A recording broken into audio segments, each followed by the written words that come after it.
Et bonjour à tous. Et oui, comme vous pouvez le voir, je suis de retour après tout ce temps d'absence. Alors cela s'explique tout simplement parce que j'ai déménagé, comme vous pouvez le voir, le décor a changé. Et ce sera le même pendant un certain temps en tout cas. Et donc aujourd'hui, grande nouvelle, je viens ici, puisque il y a quelque temps je vous avais dit justement que j'avais écrit un livre et que j'avais demandé bien sûr à plusieurs éditeurs sa publication. Et bien figurez-vous aujourd'hui que ce livre est publié. Voilà, donc il est ici, je l'ai avec moi. Comme vous pouvez le voir, comprendre la dualité du masculin et du féminin. Et donc c'est aux éditions Le Lys Bleu, comme vous pouvez le voir ici, voilà. Donc aujourd'hui, voilà, je suis très fier de vous présenter ce livre. Et je vous dirai à la fin de la vidéo comment est-ce que vous pourrez vous le procurer. Mais tout d'abord, ce que l'on peut observer, donc avec cette couverture que j'ai fait faire moi-même par une illustratrice, donc illustratrice qui s'appelle Valentine Sidibé. Donc voilà, que je salue si elle voit cette vidéo. Et donc, qu'est-ce qu'on peut voir ici, c'est que je lui avais demandé spécifiquement de représenter d'un côté ce que j'appelais donc le masculin et de l'autre côté le féminin. Donc voilà, personnifié par un homme et une femme, en l'occurrence. Et donc, qu'est-ce que j'ai voulu représenter d'un côté? Bien sûr, la représentation du soleil, de la lumière, avec justement un costume, un habillement plus dans les teintes lumineuses, du rouge, etc. Et de l'autre côté, la lune, l'obscurité, et donc avec un habillement plus sombre. Voilà, donc c'est exactement ce que j'ai voulu représenter ici. On a donc une sorte de roi et de reine qui se touchent les mains. Et voilà, donc qui se regardent dans les yeux. C'est ce que j'ai voulu ici représenter. Je trouve que c'est très bien fait. Donc merci à elle. Mais avant donc de poursuivre cette analyse de mon livre, il va falloir que je précise certaines choses. Il y a eu un petit problème lors de l'impression des premiers exemplaires avec le Lys Bleu. Mais j'ai fait le retour donc à la maison d'édition et normalement ce problème devrait être résolu pour les prochains ouvrages qui vont être publiés, qui vont être imprimés, pardon. Et donc, quel est ce problème? C'est tout simplement qu'à la page 228, il y a un schéma. Voilà. Donc ce schéma-là, page 228, qui est ici en noir et blanc. Mais normalement, ce schéma devrait être en couleur, comme tous les autres schémas du livre. Si vous voulez que je vous montre un peu... Donc un schéma. Donc voilà, par exemple là, j'avais remis le schéma des 5 mouvements en médecine chinoise, qui est en couleur. Et puis au début de ce chapitre, j'avais fait une illustration des corps énergétiques en couleur. Donc voilà, tous les autres schémas sont en couleur. Mais il y a ce schéma dont il manque la couleur. Mais pour ceux qui vont me le commander directement, j'ai préparé des sortes de marque-pages, donc comme ça, en couleur bien sûr, que je rajouterai au livre. Donc voilà, pour que vous ayez au moins le schéma en couleur avec vous. Et pour les autres donc qui souhaiteraient commander ce livre séparément, c'est-à-dire de votre côté, vous n'avez qu'à m'envoyer directement un courriel pour que je vous envoie ce schéma, tout à fait gratuitement bien sûr, à condition bien sûr que vous m'envoyiez votre facture pour que je sois assuré que vous ayez acheté le livre. Voilà. Deuxième chose aussi, bien sûr, je pourrais également le mettre sur mon compte Twitter ou X que je vais télécharger après le téléchargement de cette vidéo sur YouTube. Bref, ceci étant dit, je vais maintenant donc présenter un petit peu ce que j'ai mis dans ce livre, quel est le contenu de ce livre. Alors ce livre est composé de 3 parties, je l'ai donc divisé en 3 parties. La première partie, c'est en quelque sorte une partie introductive du livre, que j'ai appelé donc principe de dualité, et dans lequel je vais détailler un certain nombre de dualités qui vont nous être importantes pour la suite du livre, justement importantes pour comprendre.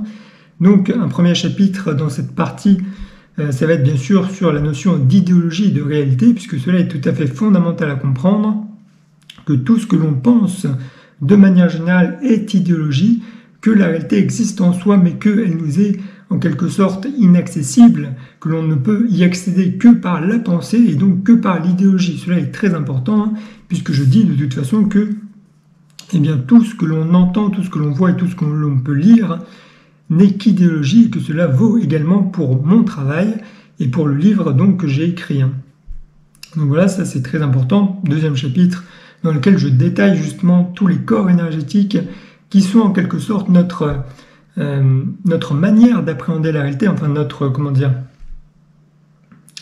nos outils qui vont nous permettre d'appréhender la réalité. Donc voilà, avec les 7 corps énergétiques, corps physique, corps éthérique, corps astral, corps mental, corps karmique, corps bouddhique et corps atmique, voilà, donc que je décris tout en précision. Bien sûr, dans ce chapitre, ça va être les corps énergétiques qui sont les plus importants, pas les corps énergétiques, les chakras qui sont donc présents dans le corps éthérique et qui vont être le plus important pour la suite. Donc ensuite, troisième chapitre dans cette partie, qui va être sur la notion de dualité entre le destin et la liberté, dans lequel je vais détailler tout ce qui est notion de libre arbitre, notamment, et également la notion de liberté d'action avec les 3 verbes que j'ai déjà détaillés dans ma chaîne, qui sont vouloir, pouvoir et devoir. Bien sûr, dans ce livre, vous allez retrouver beaucoup d'éléments que j'ai déjà partagés sur ma chaîne, étant donné que c'est mon travail, et je me suis inspiré également de mon travail pour écrire ce livre, ce qui est tout à fait normal. Mais dans ce livre, je suis allé beaucoup plus loin que ce que je dis dans ma chaîne. J'ai voulu vraiment faire un travail plus exhaustif, plus complet et plus détaillé pour que les choses soient claires et accessibles à tout le monde. Voilà, j'ai voulu vraiment faire en sorte que les choses soient intelligibles par tous et pour que cela puisse être compris. Voilà. Voilà, cette partie, ce chapitre est très important lorsque je parle bien de la liberté, puisque je voulais vraiment détailler cette notion de morale qui est très importante à comprendre pour distinguer le bien, le mal, etc. Et dans laquelle je précise que dans mon livre, lorsque je vais parler de la dualité entre le masculin et le féminin, je ne parle absolument pas de bien ou de mal. Je ne dis pas que l'un est bon et que l'autre est mauvais ou inversement. Donc cela est très important à comprendre. Ensuite, 4e chapitre sur la dualité qui va exister entre le conservatisme d'un côté et l'évolutionnisme de l'autre, c'est-à-dire le fait de vouloir changer ou le fait de vouloir se conserver, très important également à comprendre, que je mettrai en relation avec cette notion d'ordre et de chaos que j'aurais précisé auparavant. Et donc, 5e chapitre, pour conclure cette partie, ça va être sur cette notion de principes alchimiques fondamentaux à comprendre, avec la description du corps, de l'esprit et de la force vitale, dont j'ai également déjà parlé sur ma chaîne. Et ce chapitre, est très important, puisqu'il me permet également de définir la notion d'âme à la fin donc, de ce chapitre. Notion d'âme qui va me permettre donc de faire une transition avec la prochaine partie, donc sur la dualité entre le masculin et le féminin, dans lequel je vais préciser justement toutes les caractéristiques et toutes les différences qu'il va y avoir donc entre le masculin et le féminin. Voilà. Et donc cette deuxième partie sur la dualité du masculin et du féminin va comporter 10 chapitres, puisqu'ici j'ai vraiment voulu détailler le plus possible toutes les différences que je fais entre le masculin et le féminin dans cette partie. Je vais ici donner quelques éléments que j'ai partagés dans cette partie. Je mettrai, si vous voulez, bien sûr, le sommaire sur le côté pour que vous puissiez voir plus en détail. Mais globalement, de quoi est-ce que j'ai parlé? J'ai parlé, bien sûr, j'ai fait une partie, un chapitre introductif sur les polarités du masculin et du féminin pour déjà bien les distinguer.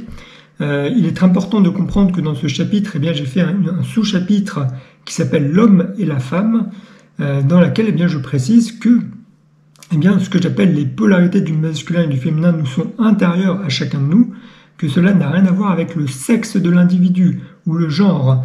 Ici, je m'oppose fondamentalement à tout ce qui est idéologie du genre, idéologie trans ou transgenre, etc. Je suis absolument opposé à cette idéologie, justement, dans laquelle je précise bien sûr qu'un homme, c'est juste un individu, donc un être humain qui a un sexe masculin. Une femme, c'est juste un individu qui a un sexe féminin. Voilà, ça ne va pas plus loin que ça. Et donc après, eh bien, nous avons tous, peu importe notre sexe, donc eh bien, les polarités du masculin et du féminin à l'intérieur de nous. Hein, voilà. Et donc si on appelle ça masculin et féminin, c'est bien évidemment parce que nous pouvons faire une analogie entre les caractéristiques masculines et les caractéristiques féminines avec les sexes donc de l'homme et de la femme. Hein. Mais cela, bien sûr, eh bien, je vais le détailler bien dans cette partie du masculin et du féminin. Cela est très important à comprendre. Donc voilà, premier chapitre où je détaille donc les polarités énergétiques du masculin et du féminin. Deuxième chapitre dans lequel eh bien, je vais introduire tout ce qui est blessure de l'âme. Hein. Très important, c'est l'un des piliers fondamentaux qui va me permettre eh bien, d'axer ma réflexion. Le deuxième pilier fondamental étant bien sûr eh bien, les 7 chakras que j'aurai détaillés préalablement dans la première partie. Donc, blessure de l'âme dans lequel eh bien, je vais détailler justement cet ego qui est donc à différencier de l'âme. Hein. Bien sûr, ici, on a encore une forme de dualité entre l'âme et l'ego, puisque l'ego, eh bien, c'est tout ce qui n'est pas l'âme, et l'âme, c'est tout ce qui n'est pas l'ego, en quelque sorte. Important à comprendre que c'est l'âme qui est blessée et que c'est l'ego qui protège. Je m'oppose également à la pensée qui dit que eh bien, nous avons des blessures de l'ego. Cela, je m'y oppose fondamentalement.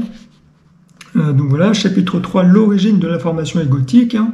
Donc voilà, j'explique d'après moi d'où viennent les comportements du masculin et du féminin, que tout est karma en quelque sorte, puisque tout se transmet par l'éducation que l'on a reçue de nos parents. Mais également il y a ce que je vais appeler donc eh bien, le conditionnement sociétal moderne de notre société moderne aujourd'hui, occidentale hein, notamment. Et j'explique donc que nous sommes dans une société qui est gynocentrée, et dans une société qui est féministe. Voilà, donc ici je vais détailler ça dans ce chapitre. Hein. Voilà, et après il y a bien sûr une ouverture sur d'autres facteurs qui peuvent exister, hein. Et il peut y avoir également d'autres facteurs que je n'aurais pas cités dans mon livre, mais que peut-être que vous en tant qu'individu vous avez vécu et que vous ressentez que cela vous a influencé dans votre formation égotique d'un côté ou de l'autre. Hein. Bien sûr, hein, je n'ai pas la science infuse, je n'ai pas forcément tout dit dans mon livre, hein, c'est quelque chose de très important à comprendre. Donc voilà, chapitre 4 sur donc, les polarités du masculin et du féminin en fonction des 5 blessures de l'âme, dans lequel eh bien, je vais détailler plus précisément donc, le masculin et le féminin en fonction de leurs blessures de l'âme respective, oui.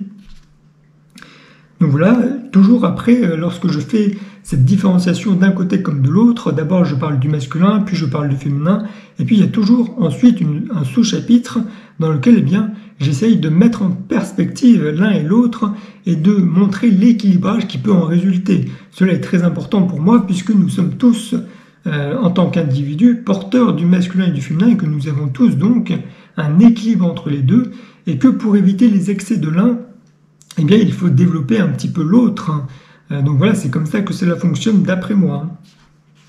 Donc ensuite, chapitre 5, une petite partie, un petit chapitre intermédiaire dans lequel je parle eh bien, de l'effet miroir et de l'effet miroir inversé. Très important également à comprendre pour comprendre les mécanismes relationnels eh bien, qu'il peut exister entre les individus, hein, peu importe leur sexe, encore une fois. Mais voilà, mécanismes relationnels qui peuvent exister entre le masculin et le féminin, qui peuvent être portés par n'importe quel individu. Hein. Donc voilà, il peut y avoir un masculin face à un masculin, un féminin face à un féminin, ou un masculin face à un féminin. Donc voilà, j'explique tout ça dans cette partie, enfin dans ce chapitre. Chapitre 6, les polarités du masculin et du féminin en fonction des 7 chakras. Donc ici, je reprends chacun des chakras pour chacune des polarités du masculin et du féminin, et j'essaye eh bien d'expliquer les caractéristiques qui leur sont propres eh bien, en fonction eh bien, des caractéristiques des chakras que j'aurai détaillées donc dans la partie 1. Donc bien sûr, après, sous-chapitre équilibrage et alignement. Chapitre 7, l'amour en fonction des 5 blessures de l'âme. Hein. Donc j'avais fait une vidéo sur ma chaîne sur l'amour en fonction des 5 blessures de l'âme. Ici, eh bien, je reprends un petit peu ce que j'ai dit dans cette vidéo, mais je détaille plus profondément. Hein. Donc voilà, sur l'amour et le non-amour, le sujet de l'amour, l'impact de l'amour, l'amour vu sous le prisme du triangle de Karpman, et puis l'amour équilibré et l'amour partagé. Hein. Vous découvrirez ça donc dans le livre. Donc ensuite, chapitre 8, les processus d'évolution du masculin et du féminin. Alors, moi, personnellement, je n'avais parlé que du processus d'évolution du masculin sur ma chaîne, c'est-à-dire le processus créatif, globalement. Voilà, je ne sais pas si je l'ai appelé processus créatif. Et donc, voilà, donc processus créatif, c'est le processus d'évolution du masculin, puisqu'il va du masculin au féminin. Il va du haut vers le bas. Et inversement, il va y avoir le processus d'évolution du féminin qui va du bas vers le haut, ou du féminin vers le masculin. Et donc cela est très important à comprendre aussi d'après moi pour comprendre intérieurement comment est-ce que l'on peut caractériser ces énergies. Ici, cela n'a rien à voir avec un féminin ou un masculin extérieur à nous. Ici, je parle des énergies intérieures. Donc voilà. Ensuite, chapitre 9, le manque et la dépendance, très important, puisque l'on n'arrête pas d'entendre beaucoup cette histoire de dépendance affective. Beaucoup dans le domaine relationnel, notamment flamme jumelle, mais pas seulement. Mais d'après moi, c'est une vision très réductrice déjà, puisqu'il existe plusieurs dépendances. Moi, j'avais fait justement une vidéo sur le manque et la dépendance, dans laquelle je traitais de plusieurs dépendances, qu'elles soient financières, spirituelles, ou intellectuelles, ou émotionnelles, bien évidemment. Mais ici, justement, j'essaye d'avoir une vision plus large et plus globale de la question. Donc voilà, très important d'après moi, surtout que, justement, quand on parle de dépendance affective, généralement, on en parle toujours de manière négative. Et moi, ici, j'essaye d'apporter une vision plus juste et plus large de la notion en précisant que la dépendance n'est pas toujours négative, mais qu'elle peut être positive, que le tout est de choisir aussi les dépendances auxquelles nous voulons être liés, et qu'une dépendance négative peut provenir également d'une dépendance qui avait l'air d'une dépendance positive à la base, mais qui se transforme en dépendance négative par la suite. Donc voilà, cela est très important à comprendre également. Et donc chapitre 10, pour finir, la transmutation des blessures, bien évidemment. Donc ça, j'en avais un petit peu parlé également sur ma chaîne, mais ici, j'ai plus détaillé la question, je l'ai plus travaillé. Très important également à comprendre, puisque justement dans ce parcours flamme jumelle, parce que je me suis basé beaucoup sur ça, bien sûr, pour faire ce livre, mais il est beaucoup question des blessures de l'âme, justement, et de comment est-ce qu'on peut guérir les blessures de l'âme. Voilà, on entend beaucoup parler de ça. Pour moi, la guérison, ça va avec la transcendance. La guérison, c'est le pendant féminin de la transmutation. La transcendance, c'est le pendant masculin de la transmutation. Je détaille tout ça dans ce chapitre. Donc voilà. Ensuite, partie 3, le parcours flamme jumelle qui est à comprendre en quelque sorte comme la relation entre le masculin et le féminin. Je précise bien que pour moi, le parcours flamme jumelle, c'est en quelque sorte un concept plus global que certains individus ont besoin de comprendre certaines choses qu'ils vivent. Voilà. Mais que pour moi, c'est plus une question de relation entre un individu fortement polarisé du côté masculin et un individu fortement polarisé du côté féminin. Voilà. Donc tout d'abord, dans un premier chapitre, je détaille quelques idées véhiculées par l'idéologie, donc flamme jumelle, puisque tout est idéologie. Encore une fois, ce n'est pas un terme négatif de dire que c'est une idéologie. Donc voilà. Donc avec les guides de lumière, la sexualité à distance, très répandue comme idée. Je ne sais pas si vous en avez beaucoup entendu parler, mais moi, lorsque je regardais des vidéos, j'en entendais beaucoup parler. Donc l'imperfection du chaser et l'idéal runner, également, idée très répandue et très partagée, notamment par des individus chasers, beaucoup. Mais cela, je l'explique. Ensuite, le mythe des androgynes, très important, puisque cela corrobore en quelque sorte un petit peu cette idée de flamme jumelle, mais je l'explique dans le livre, justement. Ensuite, chapitre 2, dans lequel je détaille les 7 étapes du parcours flamme jumelle, donc en détail. Voilà, et bien sûr, dans ce chapitre, je donne quelques éléments de mon parcours personnel et comment est-ce que, énergétiquement, cela s'est passé pour moi dans ma propre vie, globalement. Donc voilà, si vous voulez avoir un peu plus de détails sur comment est-ce que ça s'est passé, je le détaille dans ce livre. Donc chapitre 3, ensuite, le parcours flamme jumelle vu sous le prisme du conditionnement sociétal moderne. Donc voilà, préalablement dans la partie 2, j'avais donc détaillé cette idée de conditionnement sociétal moderne, donc avec la société gynocentrée et la société féministe. Et ici, j'apporte une vision alternative au parcours flamme jumelle classique pour expliquer qu'il peut y avoir d'autres manières de voir les choses que le parcours flamme jumelle. Voilà. C'est une autre manière d'aborder les choses, de voir les choses, et ça mène bien sûr à d'autres conclusions.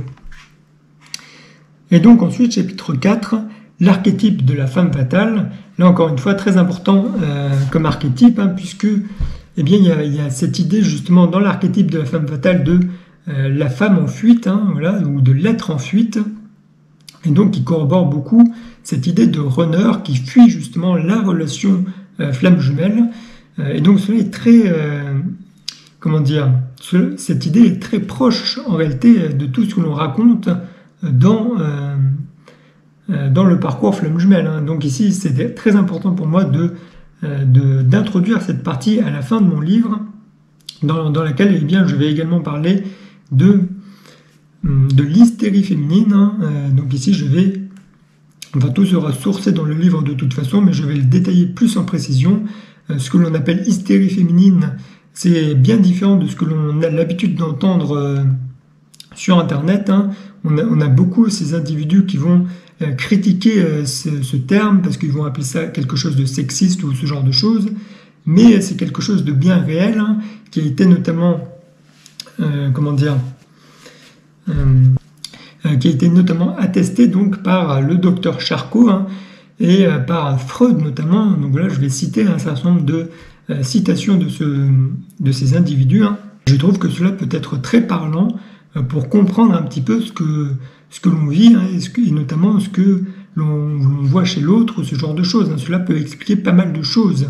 Après, bien sûr, à voir en fonction de la situation de chacun, des individus particuliers, etc. Il faut toujours faire preuve de discernement et de pondération. Voilà. Mais voilà, globalement, c'est ce que j'ai voulu détailler dans ce livre. À la fin de ce livre, il y aura des annexes. Alors, il y en a 4. Donc, dans la première annexe, bien sûr, je vais parler de l'idéologie du nouvel âge ou le New Age. Très important à comprendre. Et j'en fais mention notamment à plusieurs passages de mon livre pour justement déconstruire certaines idées qui sont beaucoup véhiculées de nos jours dans toute la spiritualité moderne et qui sont véhiculées par cette idéologie du New Age ou du Nouvel Âge. Donc ici, il fallait bien sûr que j'en parle de manière détaillée dans ce livre. J'avais bien sûr fait une vidéo sur ma chaîne sur la question. Donc ça, voilà, c'est la première annexe. La deuxième annexe est sur donc la perversion narcissique. Voilà, donc ça c'est une idée qui, d'après moi, j'avais matière à apporter ma pierre à l'édifice, puisque d'après moi, la perversion narcissique combine en réalité ce que j'ai appelé le masculin toxique et le féminin toxique, c'est-à-dire en fait un ego du masculin très développé, mais avec un ego du féminin très développé, puisque l'on observe bien dans la perversion narcissique une forte volonté de domination, mais également une forte tendance à la manipulation. Voilà, donc très important à comprendre. Pour moi, il n'y a pas que le masculin, mais il y a également le féminin qui rentre en jeu. Donc voilà, troisième annexe sur la peur dans le processus évolutif de l'être. J'avais également fait une vidéo à ce sujet. Pour moi, c'est très important à comprendre également. Et donc, quatrième annexe sur la novlangue avec George Orwell. Voilà, donc très important, puisque dans la première partie et premier chapitre, j'avais justement détaillé cette idée de réalité et d'idéologie. Et j'avais fait une introduction sur le langage, puisque tout se transmet par le langage, que ce soit par l'écrit ou à l'oral. Et justement, dans cette idée de novlangue, il y a cette idée de déconstruire le langage, de l'appauvrir et de lui faire prendre un sens différent de ce qu'il a originellement, d'appauvrir le langage, et que cela ne peut mener en fait qu'au fait de moins réussir à détailler et à décrire ce que l'on vit, à décrire la réalité, et donc finalement à moins comprendre les événements de la vie en général. Donc voilà, c'est très important à comprendre également. Donc voilà ce que j'avais à dire par rapport à ce que j'ai écrit dans mon livre. J'espère bien sûr que cela va vous intéresser et que vous allez être enthousiaste.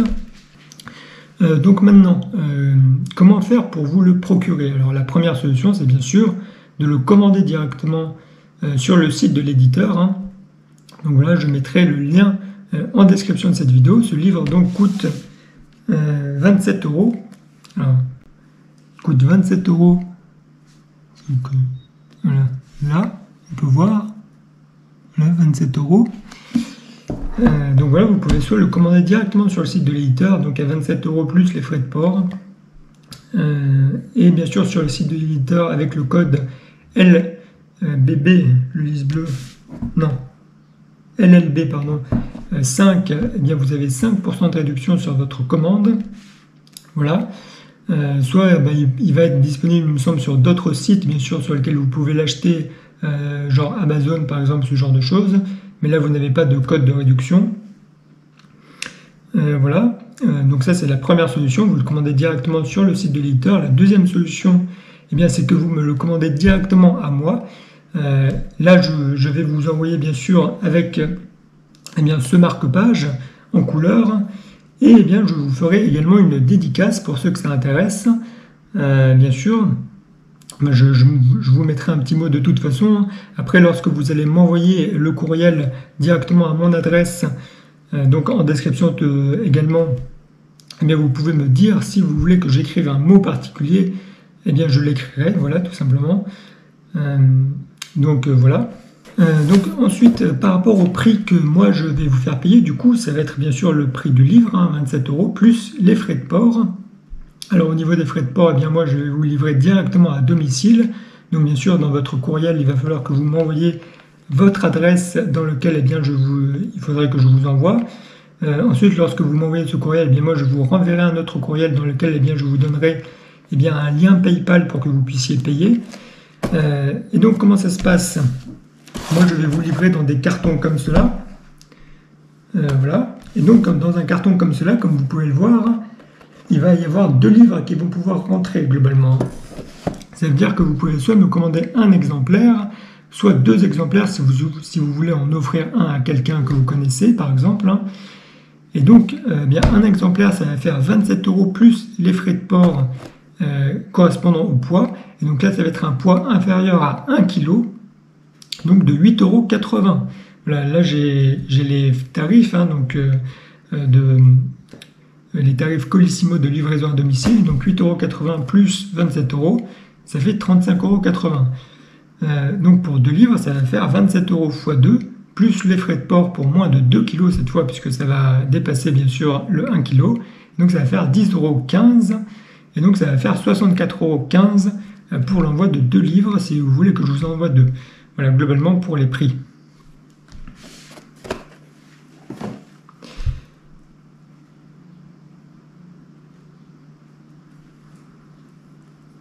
Et écoutez, je pense que j'ai à peu près fait le tour. Je ne vois pas qu'est-ce que je peux rajouter dans cette vidéo.